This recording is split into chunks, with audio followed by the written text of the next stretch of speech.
Permohonan ini lebih banyak narasi, asumsi, hipotesa daripada menyampaikan bukti.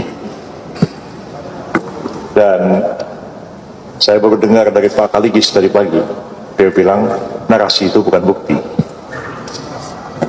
Itu juga asumsi itu bukan bukti, sesuatu yang harus dibuktikan.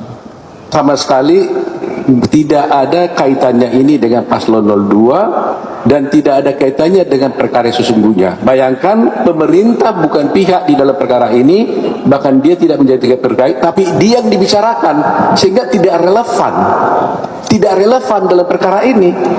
Kita cerita antara KPU dengan pemohon, tapi yang diceritain perbuatan orang lain. Jadi ini saya kira ini pasti tidak akan diterima oleh Mahkamah Konstitusi, ya. Jadi saya yakin betul itu, ya. Dalam sejarah karir saya, inilah contoh surat permohonan dan atau sejenis gugatan yang paling mengambang. Yang digugat apa? Yang dibahas bansos. Isi dari permohonan itu adalah tentang bansos. Dan itu bisa dijawab dengan satu kalimat. Bansos itu adalah sah sesuai dengan peraturan. Dan MK tidak punya kewenangan menilai bansos. Dalam konteks ini, saya melihat begini secara akademisi, bahwa MK itu tergolong sebagai lembaga pelaku pelaksana kekuasaan kehakiman. Sehingga produk dari MK itu dalam bahasa Belanda disebut vonis, putusan.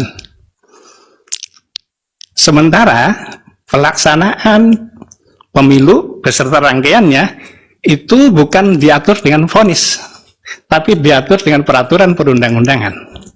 Sehingga meskipun ia final dan mengikat, tetapi saya memaknainya bahwa finalnya itu tertuju pada pihak terkait dan bentuknya adalah mengubah sesuai dengan putusan Mahkamah Konstitusi itu. Adapun untuk pelaksanaan administrasi, pelaksanaan tata cara pencalonan dan lain-lain itu harus merujuk pada peraturan perundang-undangan, pada regeling. Dan regeling itu dalam hal ini dibuat oleh KPU yang diberi kewenangan membuat aturan itu.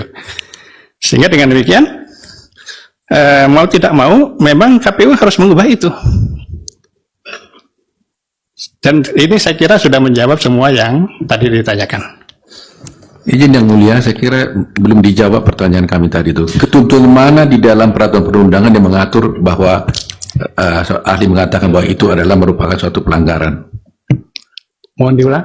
Tadi kan pertanyaan saya adalah dengan kata-kata bahwa penetapan Gibran sebagai calon presiden itu ahli mengatakan itu kan suatu pelanggaran.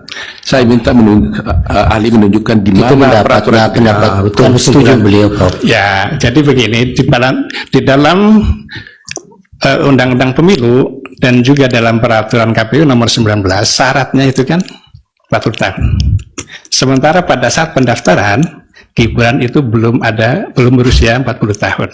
Peraturan yang saat itu berlaku, peraturan KPU nomor 19 itu mensyaratkan itu. Adapun syarat tambahan itu kan ada pada putusan MK.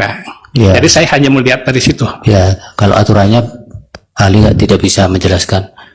Itu pertanyaan terakhir dari Bawaslu tadi, Prof. Agak singkat.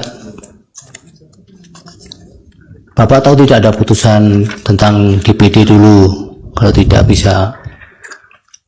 Kalau saya melihat begini. Yang mulia, ada pertanyaan satu yang belum terjawab dari kami, dari pihak terkait, karena ada 2 pertanyaan. Dari saya juga belum dijawab tadi. Tadi dari ahli, kalau yang dari pihak terkait sudah sekaligus saya jawab jawaban saya seperti itu. itu. Itu adanya. Jadi Pertanyaan termohon tidak perlu juga belum. diperdebatkan Ya. itu. Kemudian yang Belum dijawab. Ya, dari Bawaslu dulu satu-satu dengan yang terakhir Pak Repli. apakah boleh ada perubahan syarat pada saat mengulang verifikasi dan lainnya? Ya. Pada saat pendaftaran ataupun verifikasi. Kalau saya melihat begini, peraturan itu boleh diubah kalau memang ada jelas perintahnya. Satu. Kalau memang diubah itu karena mengakomodir tuntutan di lapangan, saya kira kalau saya dari perspektif ini bukan seperti itu. Karena dasar legalitas perubahan itu harus berdasarkan norma hukum yang di atasnya. Karena perubahan, mengubah sesuatu itu merupakan tindakan hukum. Dan tindakan hukum itu dalam konteks hukum administrasi harus berdasarkan legalitas behinser, atas dasar legalitas. Legalitas itu bersumber dari peraturan yang lebih tinggi, bukan karena tuntutan di lapangan. Kalau ada tuntutan di lapangan, namanya bukan peraturan, tapi diskresi tadi. Kalau memang ada alasan-alasan yang objektif, itu boleh. Gitu. Ya, Putusan MK yang membuat mengubah syarat itu? tidak ada diskusi Pak, nanti tidak akan ketemu kalau Anda akan. Ya.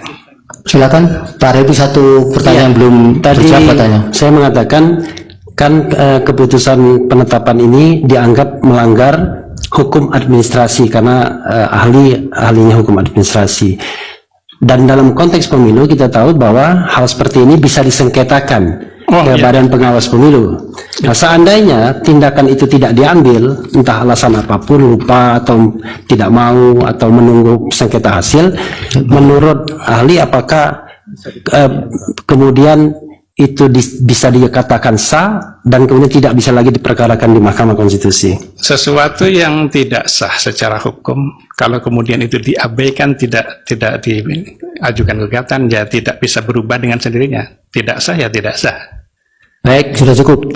Terima kasih ahli Pak. Majelis, pertanyaan dari terlapor belum dijawab tadi. Terlapor siapa terlapor? Sorry. Tadi sudah saya Bapak jawab. jadi terlapor gimana? Sorry, termohon, mohon maaf. Sudah. Belum dijawab majelis. Jadi Yang mana satu kesempatan Ya, di soal- yang coba. saya ulangi lagi ya, bahwa di dalam peraturan KPU nomor 19 Ya sudah, saya sudah bisa sampaikan, nanti diskusinya bisa panjang. Jadi ada ketentuan bahwa ketika datang kemudian bisa menggunakan syarat sepanjang ada izin presiden, sementara faktualnya kan begitu kan? Apakah kemudian ada kesalahan dari pihak KPU ternyata bahwa terhadap pejabat yang seharusnya ada izin dan izin itu sudah dikantongi, kemudian tidak diterima oleh KPU? Itu syarat itu berlaku untuk semua apa untuk satu kasus itu? Untuk pejabat atau kepala daerah yang Iya. yang ditunjuk kepala daerah Inkasu, Pak. Bagaimana pendapat ahli?